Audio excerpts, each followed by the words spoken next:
Kettlebell swing or be cheated on? Oh, dude, that would ruin my brand. This is a tough one. Oh, you psychotic motherfuckers. I do a kettlebell swing. Get out of here.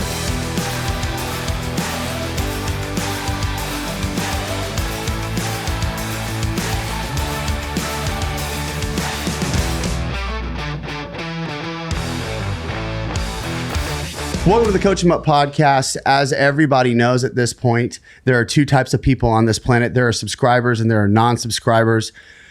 You don't have to continue to live that non-subscriber life. It's hard. The road is treacherous. Your friends and family tell you, you got to quit. They beg you to get help. Maybe you've had an intervention or two. You don't have to live that way, okay? More than half of our listeners, they don't subscribe. Subscribe to the goddamn channel. It's going to help you. It's going to help your friends, your family. They're going to feel better about you. Your dad might even say, I'm proud of you, son. Wow. Big deal. Zach Zillner, who is making all of us proud at the University of Miami. He's absolutely crushing it down there. He's not currently in an existential crisis of any kind. He's been retrieved from Space Nightclub. We got him back from that Cuban gang. He's actually en route to Austin, Texas right now. In the next episode you watch will be Zach and I together, Q&A. We're going to rip. The boys are back. Vibes will be immaculate. Now that all that's out of the way, I'm here and I'm so excited to be hanging out with Roman Mori. Roman, what's up, brother? What's up, man? Thanks for having me. I'm happy. Dude, first of all, thank you. Thank you for coming on the show. Absolutely. I'm a really packed schedule, so I had to squeeze it in. Super thank Thank you. Thank you for penciling us in. Actually, so this is our first time meeting, and oftentimes I get like a little bit of time to hang out, like with the guests prior to show. We've hung out like maybe 4 minutes. I'm like, this guy fucking rocks. Like definitely, I can tell we're gonna get along. We have some mutuals. Shout out Tellender. Don't shout him out. Yeah. Yeah, you're right. Never mind. He's so happy you mentioned him first. I've been following your Instagram now for quite a while, and I say quite a while, like 3 months, maybe a little less. But your content's made such an impression on me because the messaging, the quality, like you do such a good job of threading the needle between being no nonsense, but like also having some humor and entertainment value. It's fantastic. So I know who you are. Maybe most of our listeners don't. For the people who don't, who are you? What do you do? How the fuck did you get here? That's a great question because I don't know how I fucking got here. All right. I mean, I guess I could start kind of in the beginning in the same way that I feel like I'm sort of, an overnight success on social media, kind of been preparing for this my whole life. Mm-hmm. In the sense that, I not started out, but like the first thing I did in this kind of space was I became an Army Ranger back in 2016. Then How are you? I am 29. Yeah, I got a nice baby face. At least I still think so. Good for you. We'll see. A Jealous. couple of years, I might look like I'm 55. Anyway. The ginger curse. I know. All of a sudden you age overnight and it's gone. So I did that for about 5 years. And at the tail end of that, I got into jiu-jitsu. And I've been doing that for about 5.5 years. And then all that time, which is about a decade, I've been lifting. Yeah. So those are like my three main niches is lifting, jiu-jitsu, Army Ranger. That's like the brand of like what Roman jiu-jitsu is. Yeah. So how I got into content creation is a funny story. So when I graduated college, Where'd you go to school? I went to University of Arizona. Nice. Super prestigious. Yeah. Not Arizona State, by the way. Do you get extra credit for partying there? Because I hear between there and ASU, it's pretty good time. It bumped my grades up a little bit by going to extracurricular activities. But so I graduated from there. I got a finance degree and I was like, okay, I have two paths right now. I am like, I think I was 27 when I graduated because I was in the military, went to college after. Okay. I was like, okay, I can go start a finance degree and go basically scrape my head against the wall with a cheese grater, just like being at Charles Schwab or something. Yeah. Or I can pursue professional jiu-jitsu, which is a super lucrative opportunity. And moved to Austin, Texas and train under a guy named John Danaher, who's a legendary coach in the space and actually was one of the reasons I got into jiu-jitsu, which I can go into later. And so I decided to do the upstanding and responsible thing that you do as an adult male, is forego your career and go try to be an athlete like you're a high schooler trying to get a D1 contract. Sure, your parents were thrilled. Oh yeah, everybody was super supportive. So I moved to Austin, trained my ass off, right? Yeah. Like just go all in. Is that who you are kind of like inherently, or was it a situation where it's like, this better work? It was both. I'm an obsessive person when I get into something. It's like kind of a negative trait in some regards. Like I'll start playing like a video game. Like this happened. There's a side tangent. We're the same person. I started playing like Fortnite with my buddy when we were getting out of the military because we had like extra time. Yeah. And I was like, I got really good at like building and like editing, and like I would like practice and warm up and like I can't.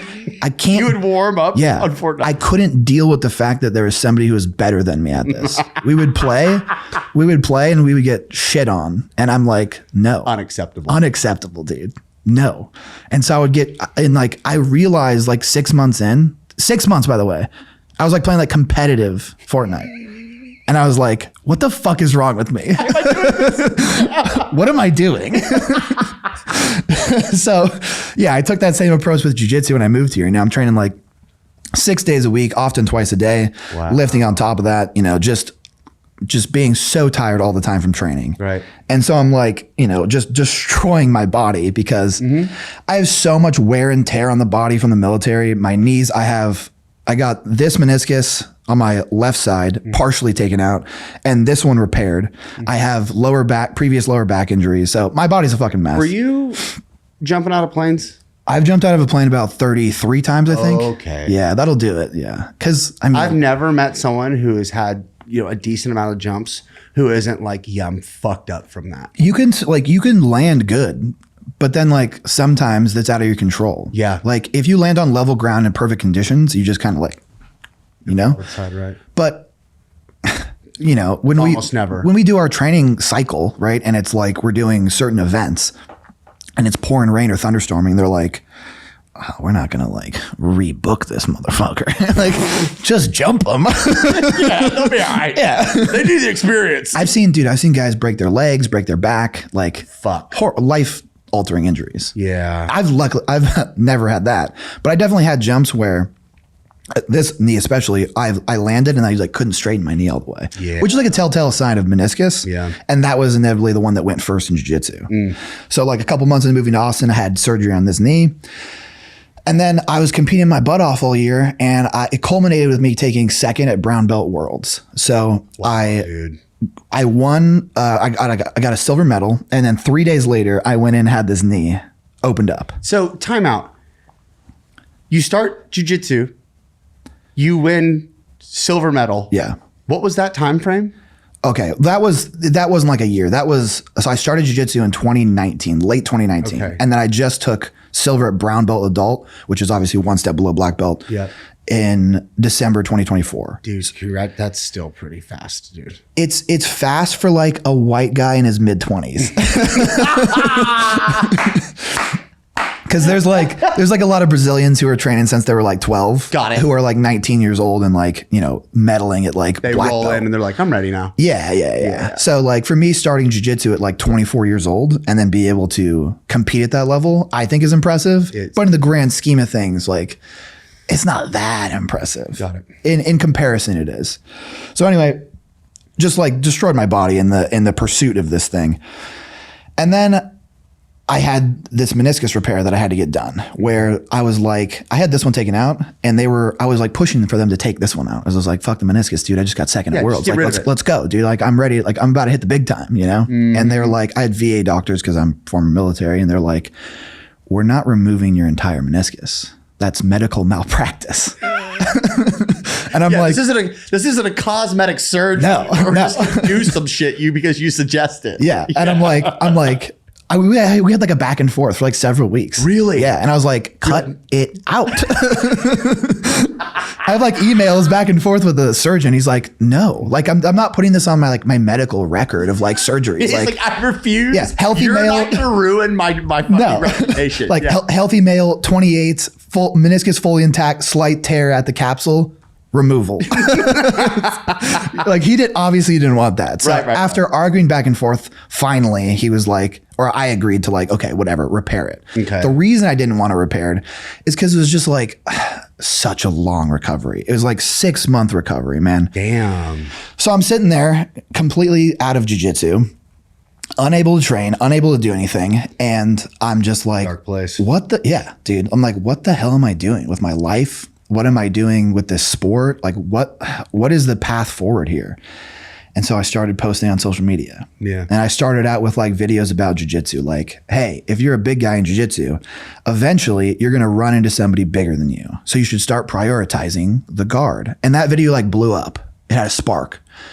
But the thing that I found the dirty little secret of social media on accident through that was I look muscular. I am muscular. And the guy I was going against, while he was a little bit taller and a little bit thicker than me, everybody, like not everybody, but half the comments were like, he's not bigger than you. What are you talking about? Right. And I was like, oh, okay. So if I provide you with entertainment and value while simultaneously being slightly controversial, Yeah. I'll get all the engagement and also all the follows. Yeah. So that's what kind of like sparked there might be something here on social media. Mm-hmm. And that's how I got started. And this was how long ago? That was March 12th. I posted that video. So I had 2,300 followers. And now I'm at 88,000 right now. Dude. Oh my God. You know who that reminds me of? We just had someone on the show. His name's Dylan Shannon. And we started this podcast a year and a half ago, and he listened to like our 4th episode with my girlfriend. And the whole one was about why you should start posting. And, you know, if you want to grow outside of the 4 walls of an establishment where you're essentially trading your time 1-to-1. Yeah. This is a route anybody can take, regardless of your experience, background, whatever. Now, it's going to help if you look the part, have not a charisma and personality. Bingo. Yeah.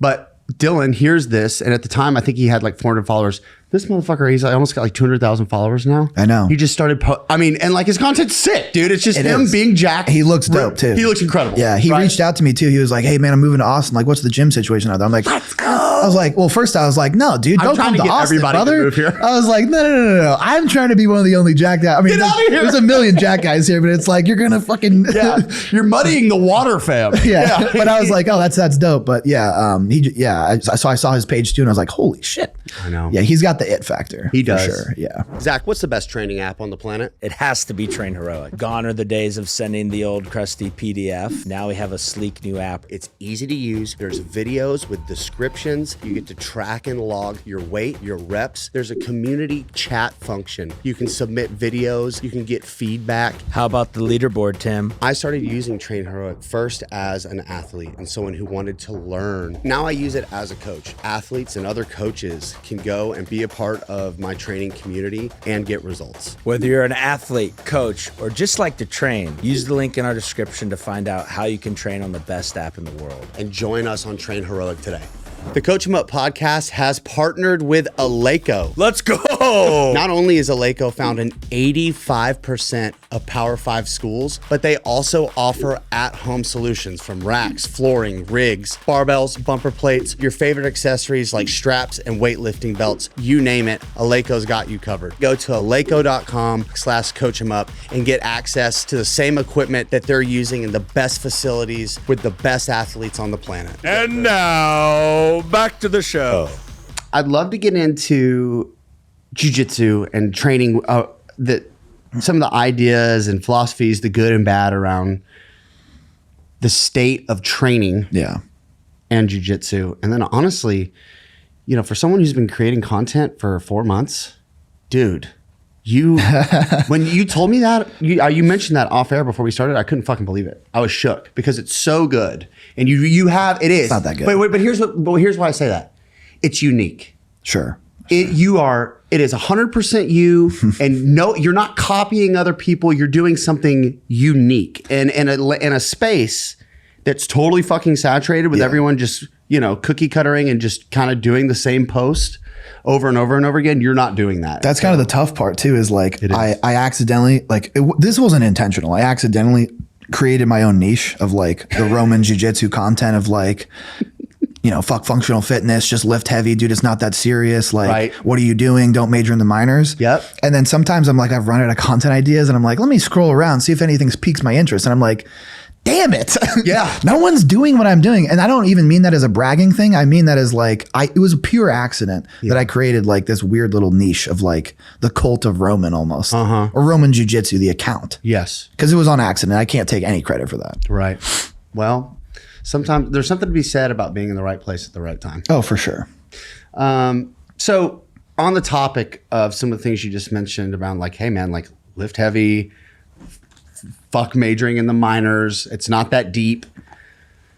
Generally, because I've had multiple people who are either currently practicing, competing in jiu-jitsu, or they work with jiu-jitsu athletes, combat sport athletes in general. And it feels like it's very much so in the dark ages. And I can relate this to sports performance just as a whole. Not even, dude, when I really started getting the ball rolling 7 years ago, here were some of the sentiments that surrounded performance training, regardless of sport. Machine's bad because machine's bodybuilder. And if you do machine, you bodybuilder, and you will therefore move like bodybuilder. Okay. Isolation movements, fuck that. If you do a tricep push down or a leg extension or a leg curl, you are bodybuilder and slow and you will be robot. Exactly. Yes. The more instability, the better, because functional, because, supporting muscular system. Coordination and stability. Right. Exactly. And now, and like, I've been one of these people who have championed like, no, that's dumb. There are, given the context, like all of those things are not only useful, but vital. Yeah. Right? Yeah. Just like in bodybuilding, if you have a lagging body part, train it directly, brother, for the love of God. For real. Right? Yeah. And so now the pendulum swung the other direction. You know what I mean? Where it's like, now I look up and I'm on the periphery of like the bodybuilding scene. I'm not like in it, but I'm close enough to where I get like videos of people like you just doing a masterclass of eviscerating someone who's doing a tricep extension. And it looks like they're in some like dominatrix situation where it's like they've got straps and bands just to hold their humerus in place. Yeah. So they can do a really shitty, shittily executed tricep extension. So all that to say, what the fuck is the deal with the jiu-jitsu combat sport space? Like, why is it where it's at? Okay. So basically, like, I think a lot of the sentiment came from the same sort of like mythology around the like Rocky movies and the like what we believe fighters do. Like, oh dude, like in boxing, right? It's like lifting makes you slow. Like all these like old school mentalities of like kind of what they believe training happen or like what its effect is on the body, right? So like, oh, doing a bench press isn't functional because it doesn't, it's not what the punching muscles do. Like you use your whole body in a punch. It's like, okay, I understand why you're confused. And so there was that. And so the first hurdle that we had to get over in the jiu-jitsu space was get people in the gym because they didn't want to go. Because everybody wanted to train, but they didn't want to do the physical work in the gym to get stronger. And they didn't know how to. Right. So the first hurdle wasn't even to combat the misinformation. It was just get them in the gym. And so that was the first hurdle that I felt like I had to tackle. Like, hey, resistance training is good, makes you more injury resilient, it gets you stronger. And everybody that you complain about in jiu-jitsu that's like too strong, don't you want some of those qualities of like being harder to deal with, having more power behind your movements and technique? That was the first hurdle. Then the second hurdle we had to cover was, what are we supposed to be doing in the gym?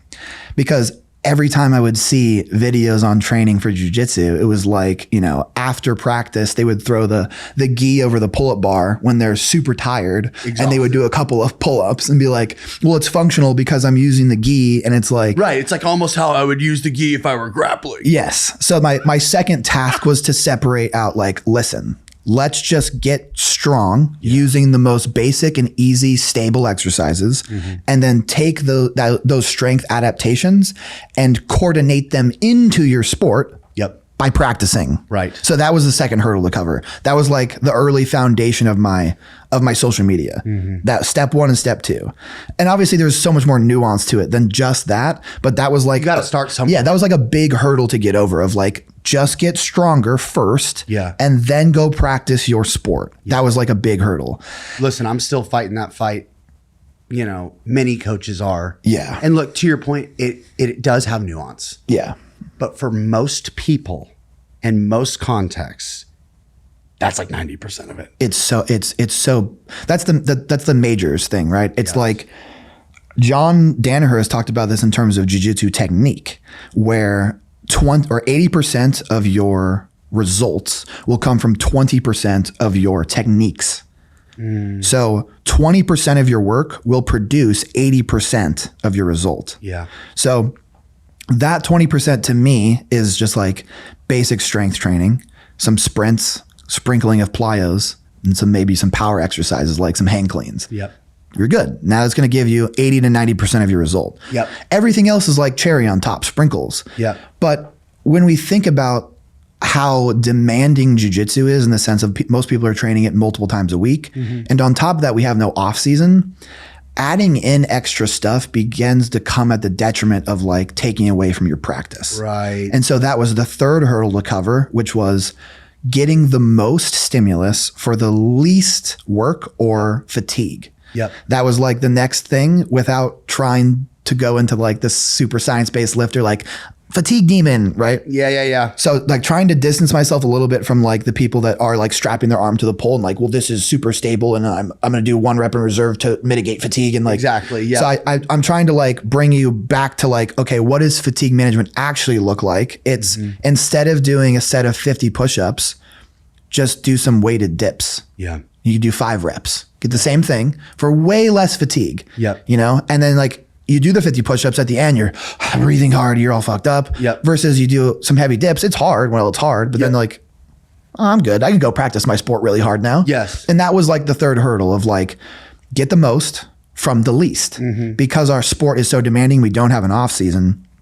Your goal in the gym should be to get the adaptation with none of the negatives, which is feeling beat up, feeling tired, feeling exhausted, feeling like, oh, this is going to take away from my practice.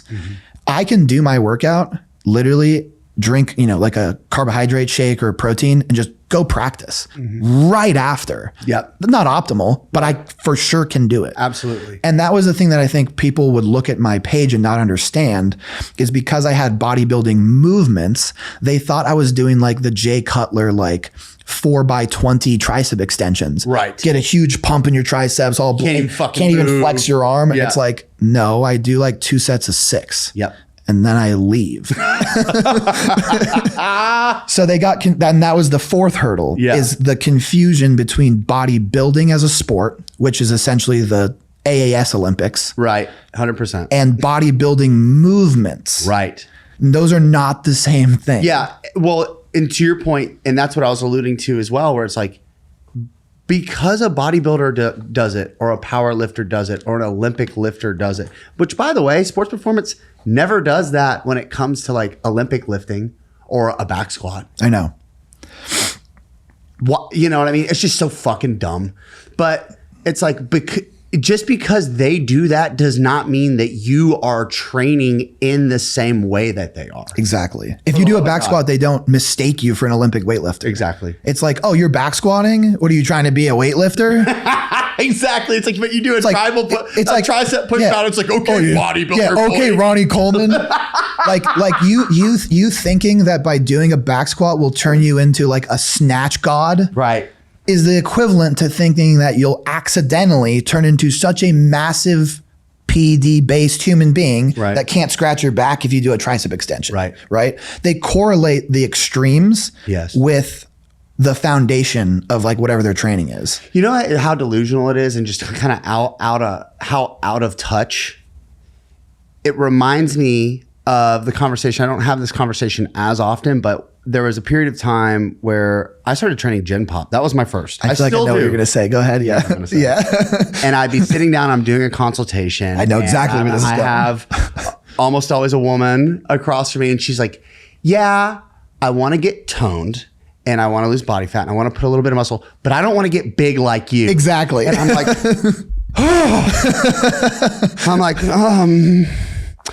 Liz, I understand. Yeah.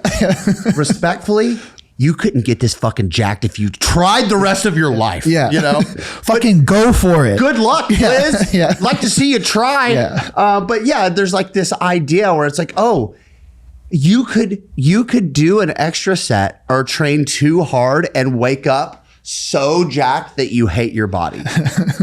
The disconnect there is absolutely absurd, but it's that same logical. No, I've made that correlation before. I've said that in videos of like saying that you don't want to do a isolation movement like a bicep curl in fear that you will turn into an Olympia caliber bodybuilder, right, gives the like sorority girl, I don't want to get too bulky sentiment. 100%. Those are equivalent statements. Yeah. It's like people train their whole lives to put on, and if we're just talking about naturally, as much mass as possible. Mm-hmm. And natural bodybuilders look the closest to fighters. Yes. Like a natural bodybuilder on a stage might have a little bit more muscle and a little bit less fat, but the thing they most aesthetically look like are fucking fighters. Yeah. Because the FFMI of a human being is contained by like their actual like myostatin levels, like making sure you can't essentially get too big. Yes.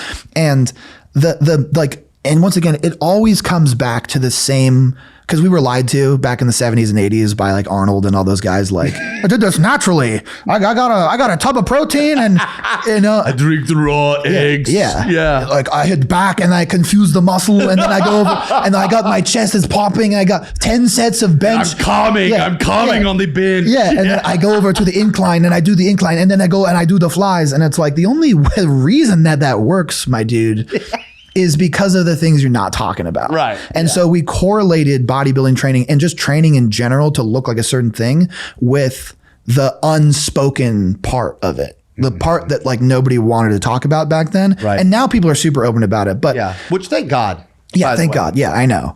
But it's like we lost the plot about what training does back in that era. Like almost all the misinformation about bodybuilding, right? Like time under tension, the pump, mind muscle connection, like all these things that don't actually aren't mechanistically driving hypertrophy. Yes. Were all touted as like these like main drivers. Things. Yes. And it's like those actually don't really matter. Yeah. It's just we lost the plot in training when steroids came around. Yeah. And I hate bashing on it that much because I have zero problem with steroids. It's just it's easy to lose the plot about how training works when you do have individuals who are on PEDs basically not understanding the drivers of these adaptations. Because they're getting the adaptation. They'll get the adaptation. And they're focusing on all the wrong things. It's like I've said this before, but it's like it's just the survivor bias of You can't sit on the couch because I know there's that one horrible study. You can't sit on the couch and take steroids and get bigger.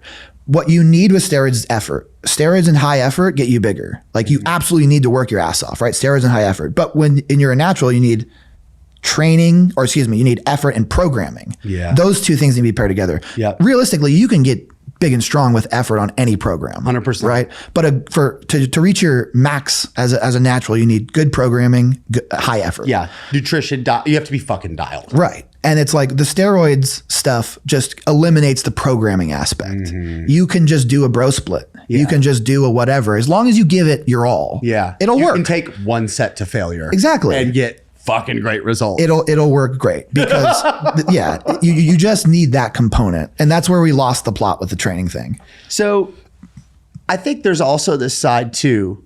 By the way, you answered that so fucking magnificently. Thank you. God.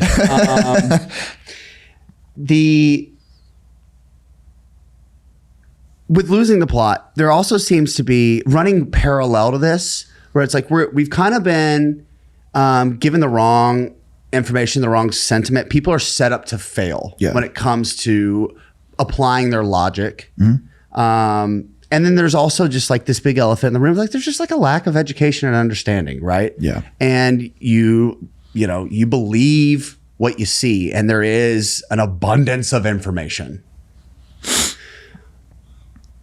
Running next to that though is like this idea that functional is better. Like I've seen videos, jiu-jitsu training videos of like people like practicing a shoot for a single leg, but like they're holding a red band, you know what I mean, as like resistance. Or it's like, and then like you start getting into, it's like, well, this idea of like combat and fighting is a primal thing, and we've been doing it for thousands of years, and so therefore, doing like an animal mace flow is more apropos for jiu-jitsu or combat sport athletes, which of course, in case you can't tell by the way I'm saying this, there's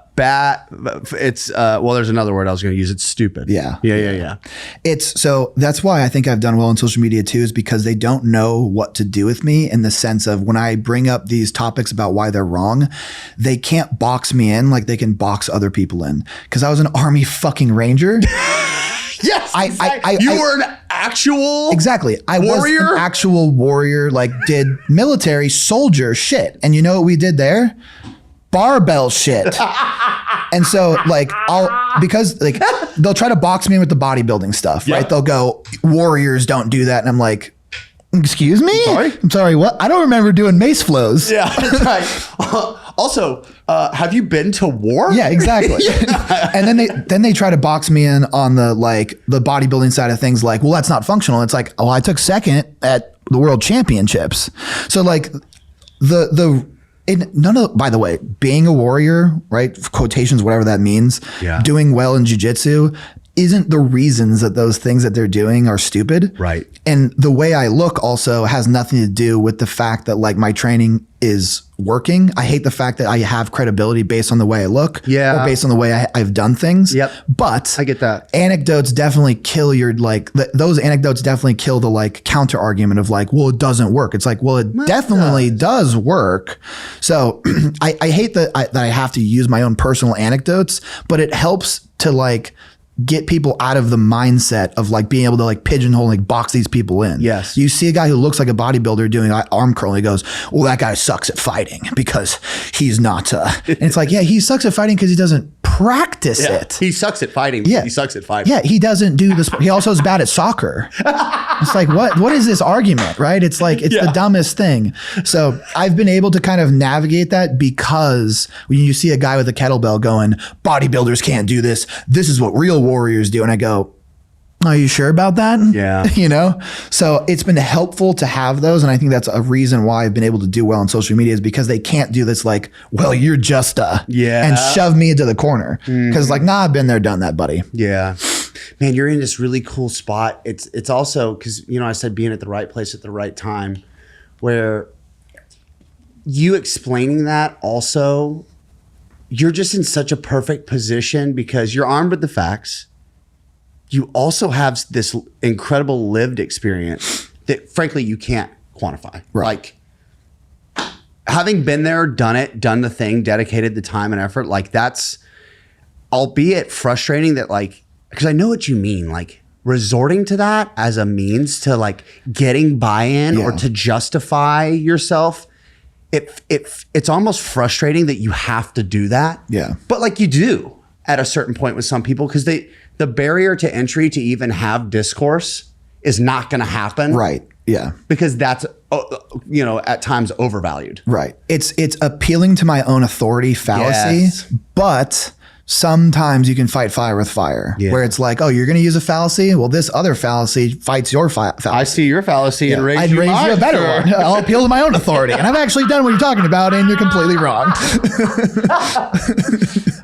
We talked about this off air too, because the other piece to that is training is hard. Yeah. What you're suggesting and intimating is like not the easier, softer way, in the sense that the training, now, depending on what your outcome is, if the goal is to get better at jiu-jitsu, then what you're talking about actually is the easier, softer way. Because if you don't want to get fucking wrecked every time you go roll, there's the two divide. Yeah. Right. Yeah.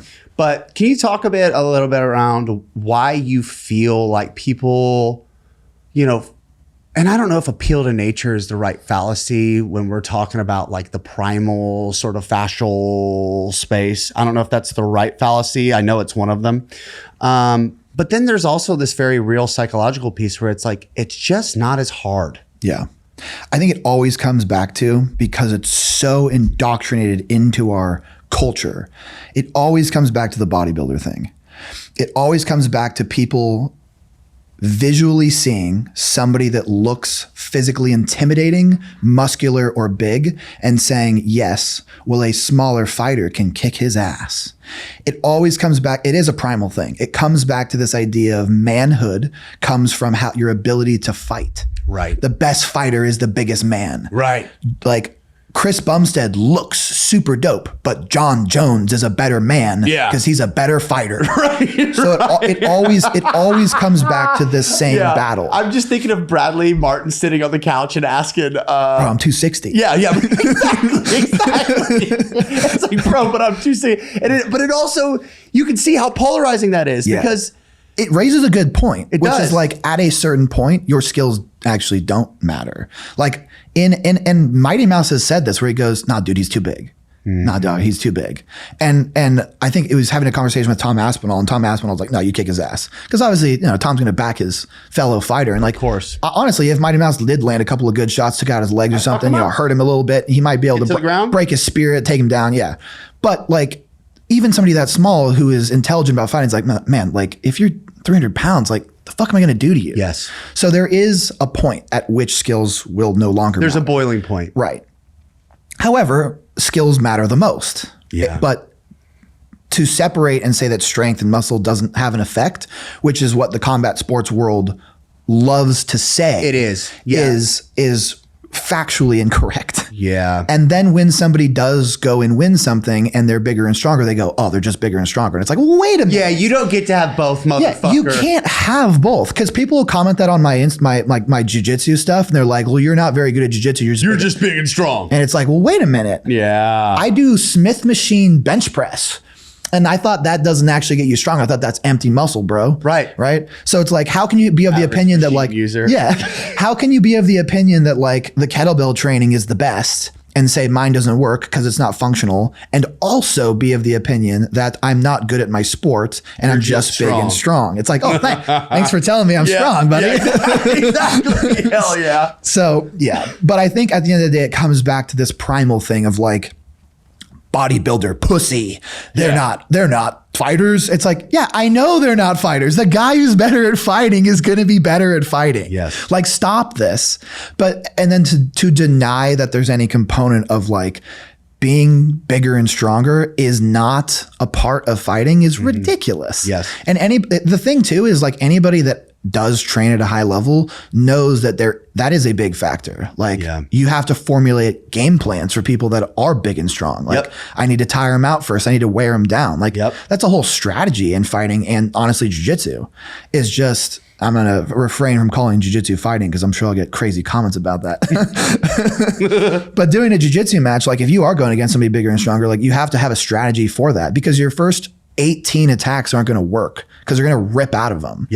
But that ripping out and using strength comes at an energy cost. Right. So you have to have a strategy for it.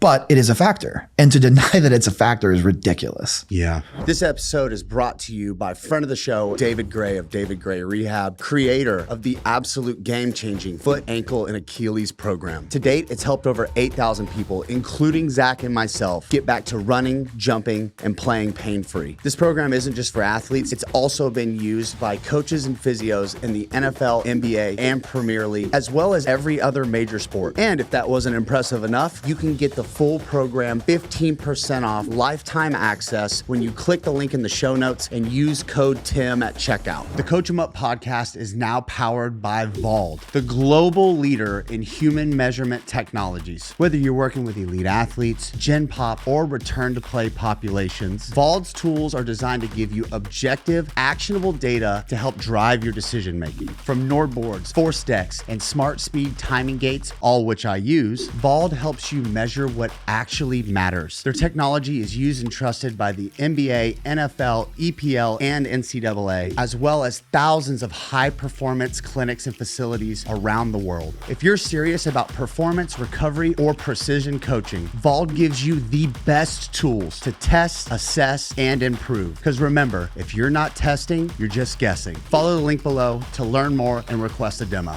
Oh my God, yes. I've been waiting for this. But we've kind of touched on this, and maybe it's beating, it's kicking a dead horse, but this idea that training, quote unquote, like a bodybuilder ruins your athleticism, period. Yeah. And it's going to make you blocky, and it's going to make you, like in the example you use, unable to like touch the back of your, which by the way, I'm not a bodybuilder. My shoulders are so fucked. I can't do that anyways. It happens. No bodybuilding necessary. This is the posture in jiu-jitsu, by the way. None of us can fucking do that shit.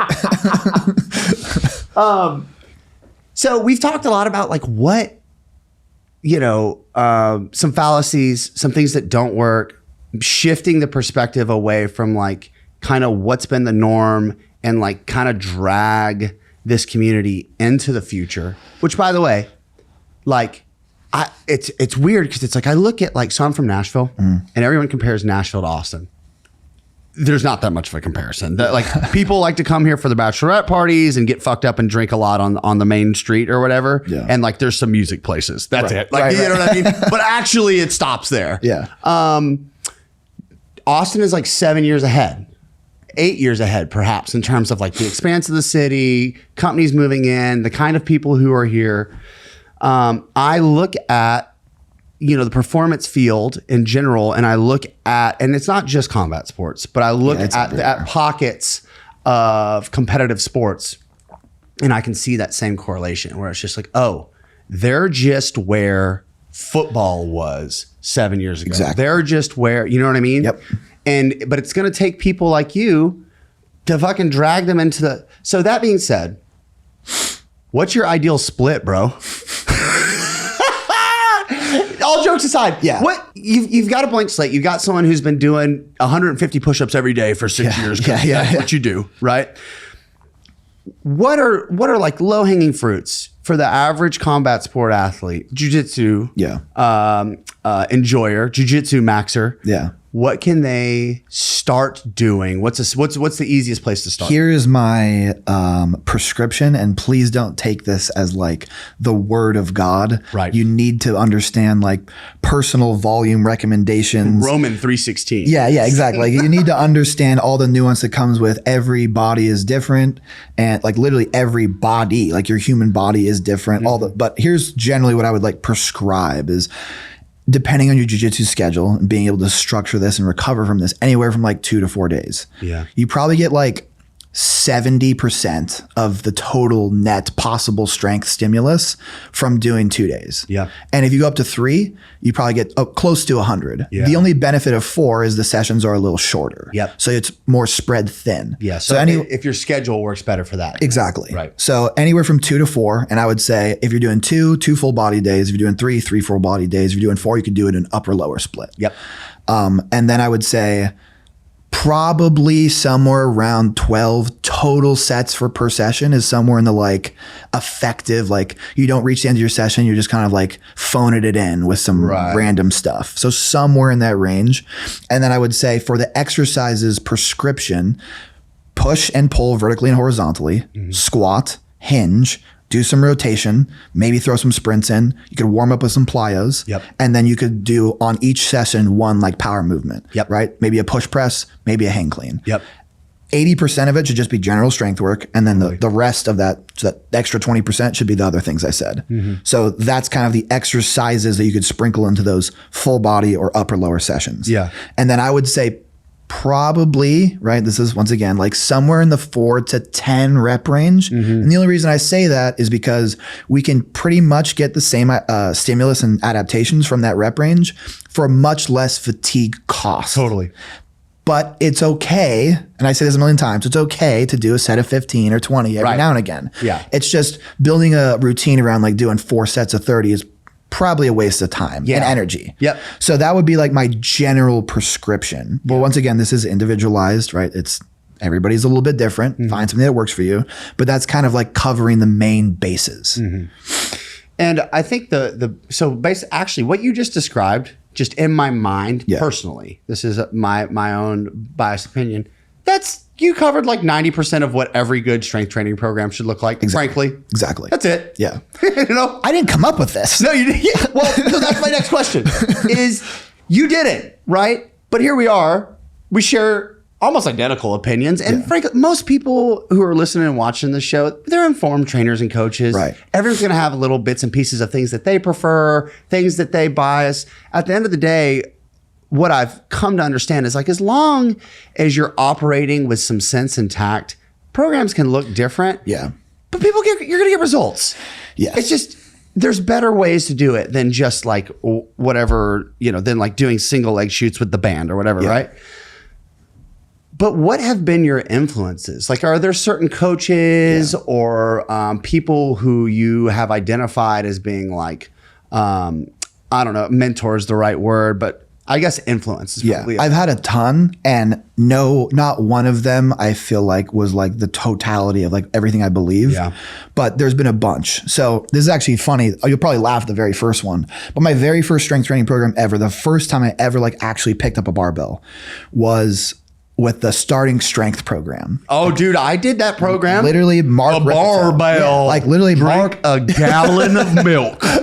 Milk. That's how he said it. Yeah. Barbell training. The barbell like this. Yeah. And obviously, Mark is super dogmatic. Totally. Like he's like, there is no benefit to doing anything other than barbell training. It's like, okay, Mark, relax. Take it easy, Mark. So the like, if you break it down to its smallest parts, like doing like heavy sets of 5 and progressing is like bingo, right? That's great. Really good. Yeah.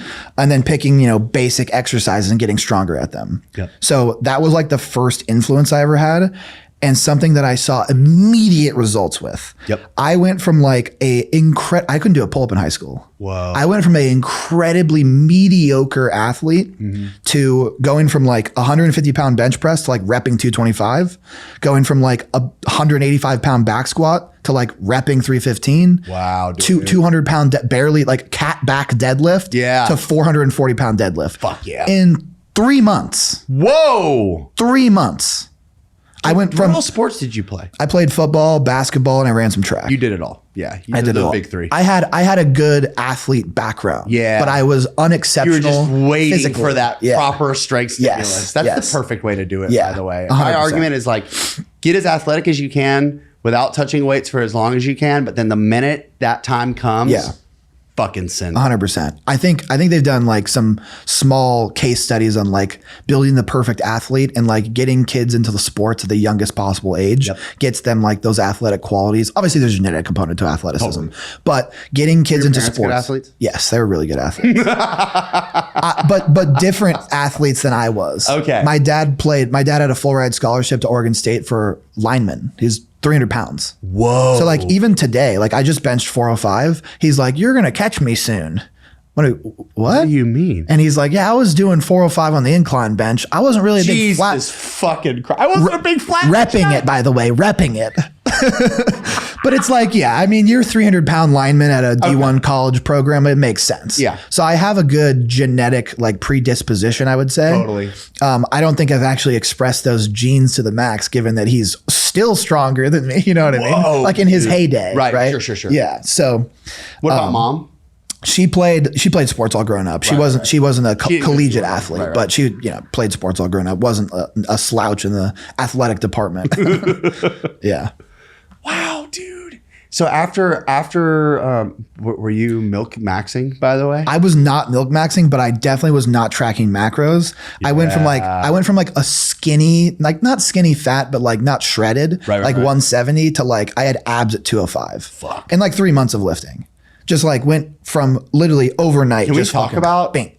Because listen, I've had transformations in my life similar. Yeah. It fucks you up forever.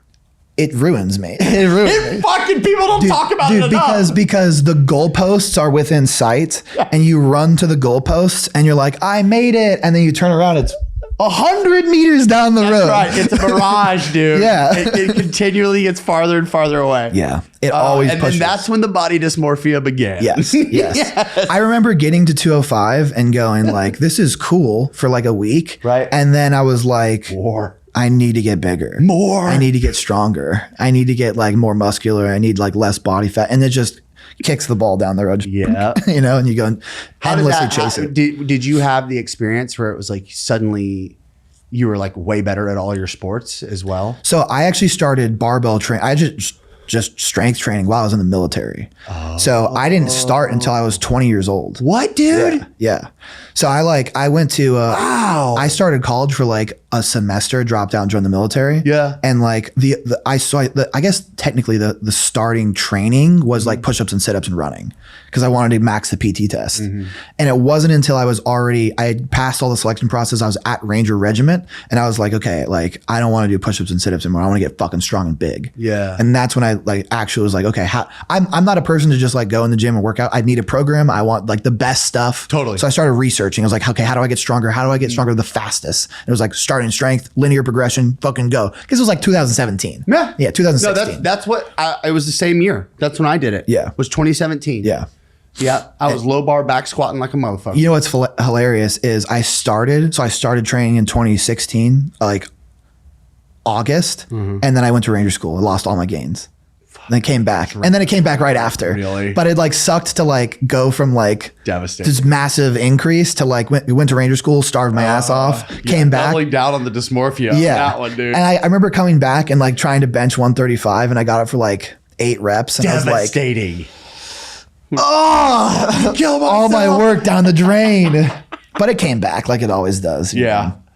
But you asked like what were the other coaches? Yes. Yeah. So we had like strength coaches at Ranger Regiment that like we wouldn't get up and do PT. Like we would just under the watchful eye of them. That's badass. So it was super, super helpful because like I would be like, how does my squat look or how does my deadlift look? And they would watch and like, oh, you need to, like set your brace better. Like don't fill up your lungs up, push it down. Like actually teaching you how to lift instead of just the theory of like looking up online, like, how do I do this? Right. So that was super helpful. And then there's been like tons of like online like personalities or coaches that I've gleaned information from, especially on YouTube, like listening to like Mark Bell and getting introduced to like other powerlifters like Eddie Cohen and things like that. Those guys on like Instagram. I think one of the guys that is really, really good right now is JT Performance. Oh, he trains rugby players. I've asked him to come on the show. Yeah, he's across the pond. He's like, I'm going to set up a US trip eventually. Yeah, so, yeah. JT, I know you listen to the show. Yeah. Yeah, he's super dope. I like a lot of this. Honestly, everything he puts out, it just seems like he hits the mark on fucking everything. Yep. Especially on stuff where like there'll be, and I don't want to go on too big of a tangent, but have you ever seen like where people are standing and they have a barbell and they're doing like this like explosive, Christ. And he's like, guys, that's not how gravity works. Literally, exactly. Yeah. And then what's hilarious is like he's not afraid to use like machines. So he's like, if you go on a Smith machine, you can do like actual like explosive, like pushing without having to catch it with your hands. Yes. Because that slows down the momentum of the bar, just pushing it up and then catching it, pushing it up as hard as you can. It's like, oh yeah, gravity, right? Yeah, that's right. It can be helpful. Yeah. Yes. But to answer your question, just there's been so many guys, and I'm sure I'll forget 10 of them if I continue to do the list same them. thing. I've been asked this question before on shows and I leave and I'm like, I literally forgot to mention the person that probably taught me the most. Yeah. And honestly, most of it comes from, I love watching, especially on like long form YouTube content, like the best in their field. Like I would watch like, Thor Bjornsson or, Brian Shaw. And then I would go watch some power lifter. Like I'm trying to think of who are some crazy power lifters. Like, I can't even think of any right now, but I would just go and just watch like the best people in their field. What are they doing? How do they train? Because you can get so much information, like little tidbits that can change your training just based on like this guy said, oh, like the way I set up my bench press is I'm actually like pulling in with my lats and like pulling my scapula down the bench. I'm like, oh shit, okay. Just little stuff like that over like literally a decade of 100%. Watching it has built up this like knowledge base. Because honestly, the type of person that I'm in, I'm like, I don't listen. I'm not a big music person. So like if I'm doing the dishes, driving my car, doing work, I'll put on podcasts. Yep. And I'll listen to podcasts. I'll listen to YouTube videos. I'm like thirsty for information. Yep. And that's why I have a lot of random ass information in my head, because I'm obsessed with it. I just spend a lot of time consuming it. Dude, you've used that word obsessed multiple times, and that is how I describe my relationship with coaching and learning about training. Yeah. And I think a lot of people, when they talk about how they've gotten to a certain place in their profession or field, they like to get warm and fuzzy about it. It's like, because I love it, because I like to help people. I got news for you. That ain't it. Yeah. Those are wonderful byproducts. Yeah. I'm obsessed. You know what I mean? And certainly there was a period of time when I was just breaking in where it was like virtually unhealthy, the amount of time I was spending just consuming information. But like there's a time for that. And I think it's really fucking important. And it's hard to, one way to get good at identifying what good information is by consuming a lot of the bad stuff. Yeah. And like what begins to happen, there's things I do well and there's things I don't. I can recognize patterns in a lot of places, but particularly in like human behavior. And then now, because of the amount of time I've spent training and coaching and consuming that kind of content, the consistencies around the things that work well, even though they may be different practices or philosophies or ideas, Yes. you start to pick up on the patterns of the things that are like, oh, this concept, this philosophy, completely different space or field, completely applicable. And that's where I'm tying this all up, I promise.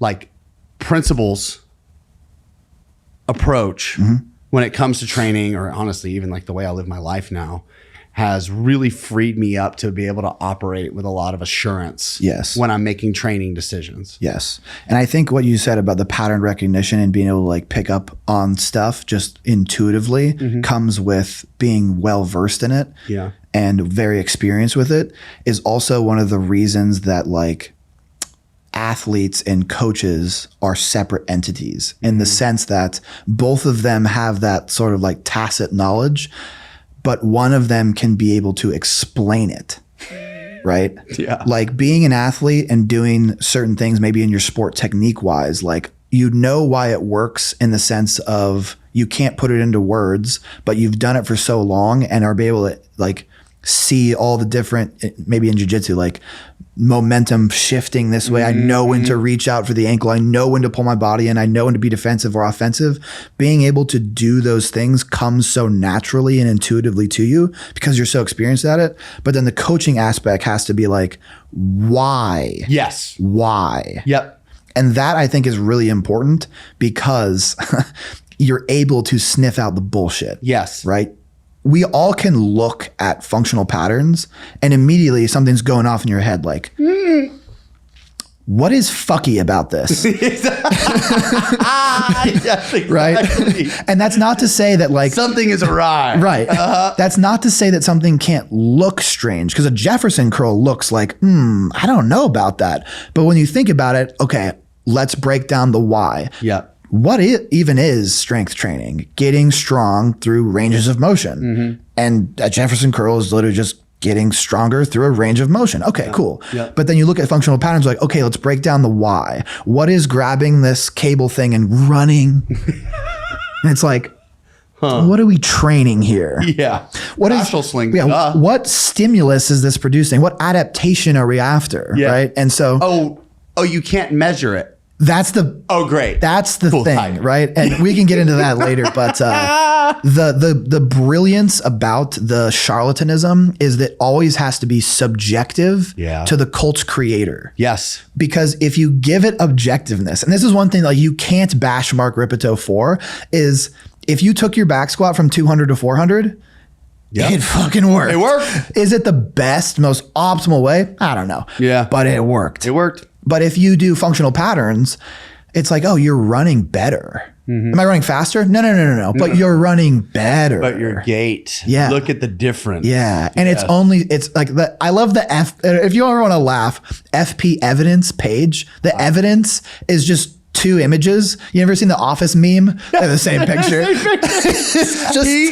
I got into it in the DMs with him because I went on the show and I was like, if you use content of people getting injured to then say if they had only trained the way you think the human body should be trained, yeah, and it wouldn't have happened had they done your thing, you're a piece of shit. Huge piece of shit. And he got my DMs and was like doing what he does.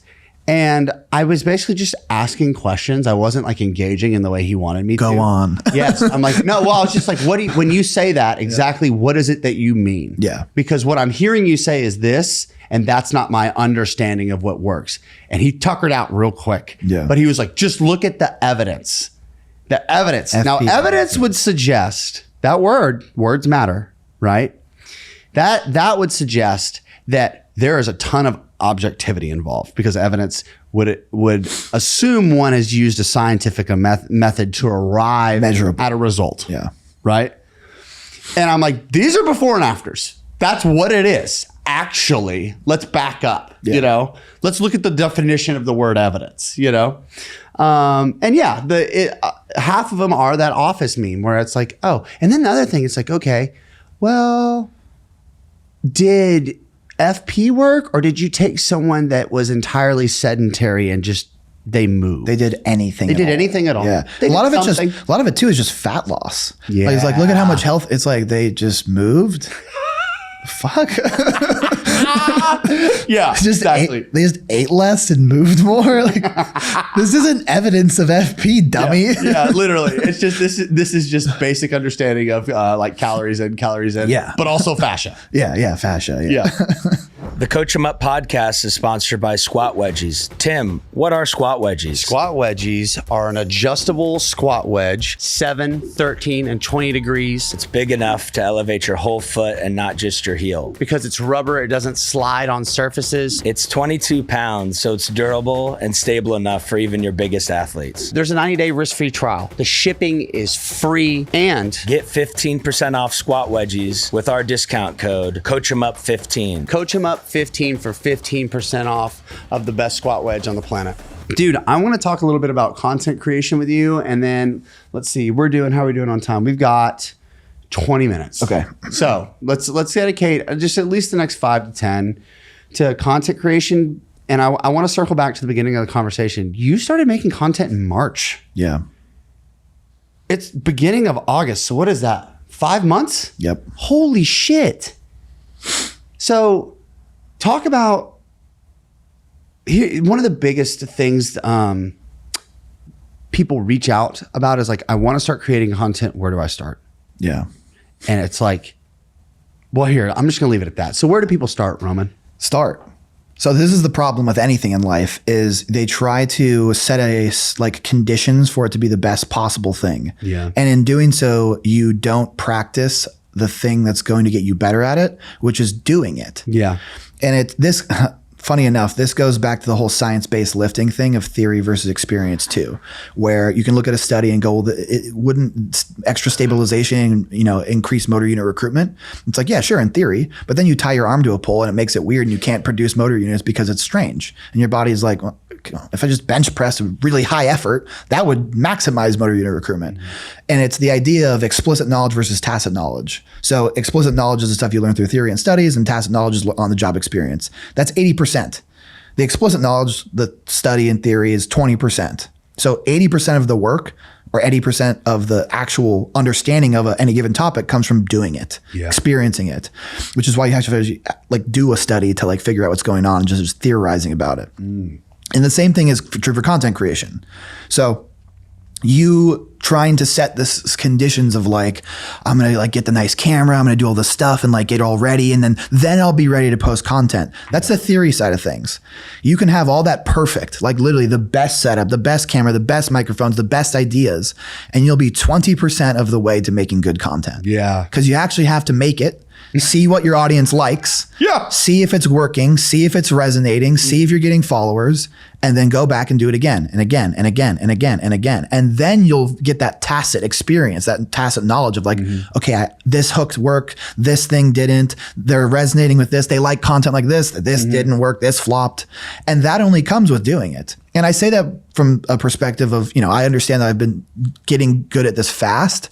But if you go back to my earliest videos, they had less views than the videos that I have right now. Right. So there is a curve, and there's ups and downs on social media, but it's like a weight loss or a weight gain graph, right? There's like these little but it's trending up over time. Bingo. And it's the same thing with making content is how do I start? Start, number one. And then Also, how absurd is it to think that your content in the beginning is going to be good? yeah, that's ridiculous.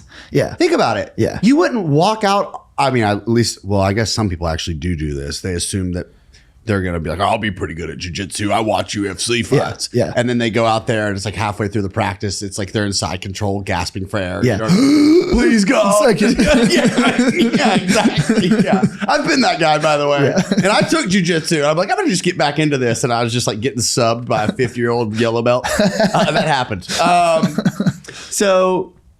But yeah, it's arrogant really to assume that you're going to be as good as you think you should be Right. in the beginning. You're a beginner. Yes. You're going to suck, dude. And you have to suck until you don't. Exactly. You have to suck. And the same thing goes in the same way that like lifting works 100%. Is there's phases too, right? For you to leave that beginner phase, you can't just do, or I would say intermediate phase, you can't just do the same fucking thing over and over and over. And I see so many people do that on social media too, is they get complacent or they never try to improve. They find something that works and then they just do that and they never do anything else. Right. They never improve their quality. They never improve their hooks. They never work on it. It's like if this is your craft, you need to work on it. You need to improve at it because whatever threshold you're at right now with followers, 5,000, 10,000, 50, 100,000, it's like, are you cool with that? Yeah. If you are, then yeah, keep doing the same fucking thing. Yeah. But if you're not, then find something else or not find something else, but improve, Yeah, work get on better. it. Yeah, get better. And I will if my increase in followers begins to slow, that bothers me. That's just the type of person I am. No, I'm extremely competitive. Yeah, we're talking about a motherfucker who is practicing Fortnite. Yeah, Okay? exactly. Very relatable. Yeah. Yes. That is the type of person I am is like, for me, it's not just about reaching 50,000 and being like, I made it. Yeah. And when I hit 100,000, it won't be like, I've made it. It's just like, you know what it is? Next It's like goal. getting to 205. Yes. It's the exact The same thing. thing. You get there and you're like, I did it. And you're like, I'm still empty. Yes. Yes. And the thing is like, here's my take on like the healthiness of performance and like balance. There's this bodybuilder and I'm going to say this with as much nuance as I can because I love the quote, but at the same time, I understand the opposite side. There's this bodybuilder who lives in the UK. His name's Jordan Peters, not to be mistaken with Jordan Peterson. Right, yeah. He's this big jack bodybuilder, Jordan Peters. Yeah. And he always gets asked about like, how do you balance bodybuilding with your life? Because he's a professional bodybuilder, which is a pretty selfish sport. And he's like, fuck balance. Fuck balance. Right. And that mentality of like understanding that high performance isn't the healthiest thing. It's not. Understanding that doing your absolute best at whatever given task you're doing isn't going to come with, well, I can still go on Friday nights and go down to the bar with my buddies. Yeah. It isn't that. Like that isn't going to come with it. No. Now you might reach a point where you're more satisfied than you were previously and you can find more balance, or there are things that take higher priority in your life, like your family. Right. And you can find more balance or shift priorities and make it like a weighted equation. Yeah. But I always laugh at people who ask me, like, especially people who are trying to be like competitive at jiu-jitsu or whatever. Yeah. And like, how do you balance that? And I'm like, let me stop you right there. Yeah. You're already losing. You've don't. lost. Yeah. You haven't even stepped on the mat. Trust me. Exactly. You're not there. The guy. You're not that guy. Bro. Yeah. It's like the guy who doesn't worry about that and is going to give it his all without worrying about how this is going to detract from other things is going to beat you. Yeah. That's why I say obsession is way more powerful than love. Yes. When it comes to pursuit of being, in the upper echelon of anything. Yes. You got to be a little fucked up. No, you have to be. Yeah. Performance. And that's not a glorification of it. No. By the way, I want to be clear because there have been times where that has really made my life uncomfortable. For sure. And there have been consequences. Yes. And I want to, that's the kind of the point that I'm making is performance isn't healthy. Yeah. Like in the same way that high performance nutrition is not healthy. Right. It's like performance as a person on any given goal or task isn't healthy for your life. And I think for the people listening and watching this who are in the sports performance space, you've been told that your whole life. And in this space where performance in terms of athleticism is on the opposite end of the spectrum to health. Yes. I'm beat up constantly. Yeah. Name one. Show me an Olympic athlete who isn't in fucking shambles virtually 24/7. I'll show you someone who isn't going to make it, who isn't going to podium. Exactly. And it's like you can do things to get, because a healthy body generally is a more performing body. Yeah. To be as healthy as you can. Resistance training, keeping your body strong against like the storm of your sport, right? Eating for performance, but also try to stay as healthy as possible. Those are all good things. But when I hear people say like, oh, I've never been injured, I'm like, yeah, because you're not a high level fucking athlete. Yeah, you ain't there, dog. It's like people will be like, oh, well, you've had 2 knee or 3 knee surgeries. It's like, yeah, because I'm doing this at a high level. Exactly. You'd get hurt too, dog, because this isn't healthy. You know? Yeah, so fucking true. Yeah. Dude. The only thing I hear when somebody says, I'm perfectly healthy, I feel great, is because you're a hobbyist. Yes. You do this as a hobby, and that's totally fine. Yeah, it's totally fine to go to the gym and be like, your goal isn't to, like, I just lifted with, his name's Daniel Rajov. He lives in Austin. He is like a 600 plus, I don't know exactly what his record is, but bench presser, right? He's torn his tricep, torn his pec, all this stuff, right? Still doing it. It's exactly. Every guy at that level has all been completely shattered and broken by chasing the best, to be the best. I get that that's not everybody's goal. Yeah. And so when I like that's what I mean. Like when I hear somebody say, well, I feel great. it's like, yeah, because you do this for fun. Yep. And that's fine. Yep. But don't act like we're doing the same thing. Yeah, it's not. All right, let's get to some questions from the crowd. Because we had, the people love Roman. They do. Let's go. All right, this is from _Pantopaulos _. What would Roman do if he was trying to bulk at 17 years old while going to the gym and jiu-jitsu? Yeah. All right. If you're 17, number one, you are so young. You don't need to worry about like bulking in the sense of like just eating tubs of ice cream like you might get told by your coaches. Yeah. Or a gallon of milk. Yeah.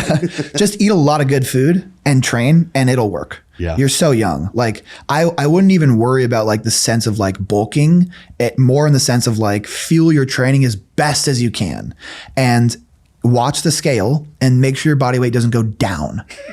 That is very good advice. Yeah. This is from strong.beanie.strong.back. Who's the strongest guy you've ever competed against? Competed against, easy, Mark McQueen, IPF world champion. Whoa, yes. What the fuck? And he does jiu-jitsu? At a high level. He's an 80cc veteran. What the fuck, man? Unbelievable. Can you imagine? It's just like you bump into that guy at a bar. You're like, I'm a little taller than him. You know? Yeah. And then you just fuck around and find out. We're training partners now, and so like I've gone and lifted with him too, and like his mentality around it is very. If you want to check it out, I made an Instagram video about this of like his mentality is very similar to the rock climber. What's his name? Who scaled El Cap?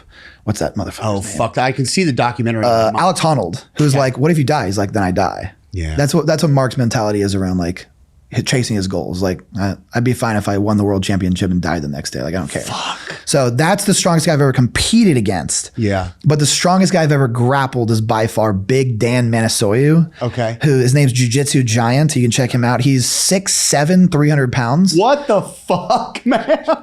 Grappling him is just holding off the inevitable. It's like you're fighting to just not lose. Yes, exactly.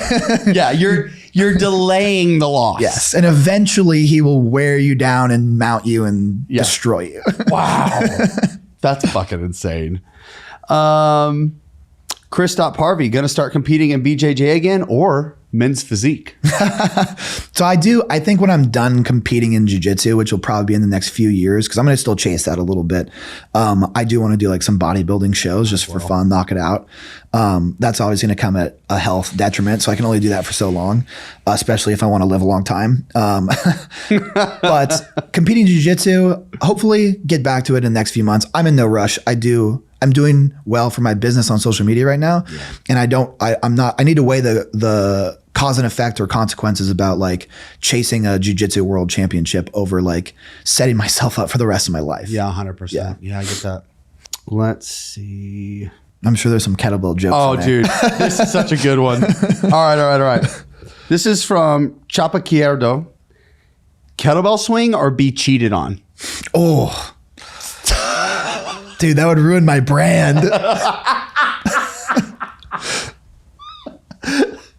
This is a tough one. You psychotic motherfuckers. I do a kettlebell swing. Get the fuck out of here. I'm not like, that dude, have you been cheated on? That shit sucks. Yeah. Okay. Yeah. It's like, yeah, I guess give me the kettlebells, you know? Okay. Dr. Boshoff. Are microplastics really as dangerous as they seem? And is it worth it to try and avoid them? You can take this one first if you want. Well, okay. So here's the thing. When it comes to PFAS, microplastics, water contaminants, fragrances in the home, all of these things which may or may not be carcinogens or harmful to the body, endocrine disruptors, all of that stuff. Here's the deal. And this isn't my opinion. This is the fact. To the precise extent those can potentially be harmful, they pale in comparison to how harmful it is to be under-muscled and have poor cardio. There you go. So this is the same sort of thinking.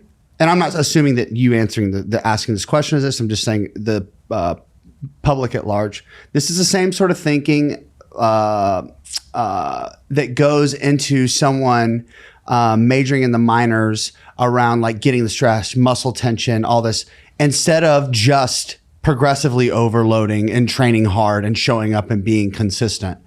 If you're not, there are so many other things the average human being needs to prioritize rather than do I store my food in a Pyrex container or a Tupperware, which by the way, I do use Pyrex, but I also do all the other stuff. So you know what I mean? Yes. So that would be I'm going to say, I'll do it quick too. I had this conversation with Alec Blennis. Yes. And he dropped the like crazy knowledge bomb of like the people that consume the most ultra processed foods, like the upper quartile, they have like a 5% increase in all cause mortality. And then the people in the bottom quartile of like lowest VO2 maxes have like an increase of like 350% in all cause mortality. I think so it's like 380. Yeah. So it's like, dude, think about what is the important thing here. Yeah. Like, oh, you had a plastic fork, or like you haven't ran in 5 years. Yeah. Right. Like, so if you've gotten all the other bases covered, yeah.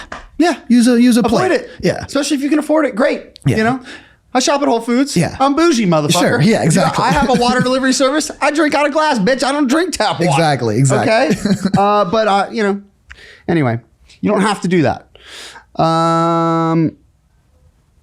Okay, here we go. So Mitchie_Henderson, last question. Have you incorporated anything from your military regimen into your current regimen? So strength training wise, like my training is largely the same. Although I would say I have a lot more incorporation of like mitigating unnecessary fatigue. So in the sense of like, well, I used to do like barbell back squat, barbell front squat, deadlift, RDL, and like barbell row. Instead of needing to do all those things, I'll still train my back with like a deadlift. And then I might go do a seated machine row instead of a barbell row. That's really the only difference, is I train pretty much the same thing. It's definitely programmed more intelligently and better, but it's generally the same. I just have way more intelligence around like, I don't really need to go do all of these like high stress exercises. Totally. I'm not a glass back. I'm still going to deadlift 6 plates. Yep. But I don't need to do this for the sake of doing it. Right. Yeah. All right, let's get into some segments. Yeah. This first segment is brought to you by Squat Wedgies. Use code COACHEMUP15 for 15% out at checkout. 3 things, ideas, attitudes, philosophies, principles, actions someone can take who is just starting their jiu-jitsu journey. They want to get jacked. They want to compete in jiu-jitsu. 3 things they need to do. Okay. Step 1, separate yourself from the crowd of jiu-jitsu early by actually caring about showing up to training jiu-jitsu with a plan. It doesn't have to be elaborate, but just have a goal to focus on in any given session. So just showing up is not enough. People always just show up. No, show up and have something to work on. 2 is lift weights 2 to 4 days a week. You know, like we've discussed, go back and look at that. I gave you the magic sauce as it were, but just do some resistance training. And then 3 is try your best. You don't have to track macronutrients, but just eat a little bit smarter than your average Joe. Yeah. Throw some carbs around your workout window, eat protein spread out throughout the day, and prioritize healthy fats. Amazing. Rant and Rave. This is brought to you by Train Heroic. Click the link in the show notes. Join me on Train Heroic. Rant and Rave. Rant, what's something that you're seeing in the jiu-jitsu space? You're like, that shit's lame. I'd like to see less of that. And then Rave, something that you're seeing that you're like, we should see more of this. I like it. The jiu-jitsu space or the strength and conditioning around jiu-jitsu space? Let's do the latter. Okay, the latter. So hypertrophy training. People saying hypertrophy training, like that is like a meaningful thing to like be detrimental. Guys, hypertrophy training, you can't put muscle on your body without getting stronger. Good hypertrophy training is strength training. So please stop saying that. Nice. That's sweet. For the love of God. Please stop saying, well, you're doing hypertrophy training. It's like, oh God. Yeah, God damn it. It's like, yes, you can get some neural adaptation, some coordination, technique, strength gains, but in the long run, you got to put contractile tissue on your body to get stronger. Can we please stop acting like that's not a thing? Empty muscle. It's all show muscle, no go muscle. Yeah. Right. Rave, though, I will say we are moving forward. There's so many good creators out there. Mm-hmm. And I'll mention the ones that I can think of. Alex Sterner out of Electron Performance. He trains the Autos guys. Phenomenal. He's coming on the show in late August here. Yeah. There's so many accounts now that when I do post something like, look at this ridiculous, like there's an article of the BJJ Eastern Europe saying these 3 elite athletes in jiu-jitsu stopped lifting and got stronger on the mat. You know, I make a video about it and there's like an outpouring of like, yeah, this is stupid. So we are moving in the right direction. So I'm super stoked about that. This next segment is brought to you by David Gray Rehab and the Foot, Ankle, and Achilles program. Use code TIM for 15% off and lifelong access. If you weren't a coach, what would you be and why? If I didn't get hurt and I started social media and started coaching online and everything, I would still be probably a broke, super hardcore jiu-jitsu athlete, training my ass off. I love that. All right, next segment. Overrated versus underrated. This is powered by Vald. What are some philosophies around jiu-jitsu that you feel like are underrated? And then on the other end, a philosophy or an idea that surrounds the jiu-jitsu space that's overrated. Okay. Underrated, or we'll start with underrated, is load management. Yeah. And there is, and some of it comes from my team. I'm not going to name names, but there's this idea that you got to train every single fucking day. Mm-hmm. And if you're able to do light sessions, like actually be able to control your training and do light sessions, there may be a case for like doing a light session and moving around, but I still will always recommend to every athlete I ever coach 1 full day of rest, of no physical activity. Yeah. Always. So I think underrated is load management. And that comes also with like balancing lifting and jiu-jitsu and like setting a schedule of like medium. You know this practice is going to be like medium. You know this practice is going to be hard. Moving your lifting session to things you want to prioritize onto days that are a little bit more medium and not as hard. Like, oh, I want to get my back squat up. All right, let's not do that on the same day as I do super hard jiu-jitsu training. So that's the underrated is load management. Overrated, and I mean, I feel like we've talked this one to death, but I gotta say it because I'm just such a hater on it, is like all this, like all the kettlebell stuff. It is literally a jack of all trades in the sense of if I was on deployment and I could only bring one thing with me, I'd bring a kettlebell. Yeah. Because it's a jack of all trades. And I know the full quote is jack of all trades, master of none. Master of none, but better than a master of one. And it's like, yeah. But that applies to human beings. because we have a commercial gym full of equipment. Yeah. We don't have to choose one piece of equipment. Right. So the jack of all trades has no place. If you want to do a hinge, there's better things. If you want to do a squat, there's better things. If you want to do a press, if you want to do a pull, the only thing that you could make the case for is like clean and jerking or a snatch. And it's like, just go do modified Olympic weightlifts. Yep. You don't have to do the full ass like catch Right. in the position. Just do a hang clean. Yep. Do a power clean. Do a power snatch. Do a push press. And it's like, what do you think is more of a hinge? Hinging with a 60-pound kettlebell for a minute or doing a 500-pound deadlift? Yeah. So I think overrated for sure for me is kettlebells in jiu-jitsu because they're rampant in jiu-jitsu gyms. Every gym has a kettlebell. I wish I could elaborate on that. But, I'll leave it at that. Last segment, and then we're going to go hard stop here. This is brought to you by Aleco. Click the link. Use Coach 'em Up 10 at checkout. Save 10%. Shout out Aleco. Unsolicited, solicited advice. If you could give someone any piece of advice, anything at all, and it can be about training, jiu-jitsu, or just life in general, what would that one piece of advice be? I think it kind of goes back to the thing we were talking about, performance versus balance. Like, if you're going to go all in on something, go all in. If you're not, do it for fun. Don't try to toe the line of being the very best jiu-jitsu athlete you can possibly be. And also, and this goes for combat sports, this doesn't apply to every other sport. And also try to do a whole bunch of other stuff. Because if you're in the combat sports game, I think this is more applicable to MMA, but in combat sports, like if you're half in, there's a young, hungry motherfucker out there who's going to try to hurt you. Yep. And so if you're going to do it, go all in. Yeah. But if you're not, there's some other routes you can do for fun. But I think being half in is where UFC fighters get knocked out. I think being half in is where they take devastating losses. I think it's where guys get hurt in jiu-jitsu, is being half in. Yeah, I think you're right. I think that's good advice. Yeah. Roman, Yes. thank you for hanging out with me, man. Thank you for having ripped. me. I wish we had more time, honestly. I think we could talk for another 30 minutes or an hour. Where can people find you and connect with you? Yeah, it's pretty easy. I'm on Instagram and TikTok as Roman Jiu-Jitsu. That's just Roman, R-O-M-A-N, Jiu-Jitsu. And then I'm on YouTube, Roman Mori. Everybody, Roman Mori, thank you for listening, for watching, for hanging out with us. If you made it to the end of the show, Roman and I are about to go smash some weights. So Hell yeah. we'll see you next time. All right. Peace. Later, guys.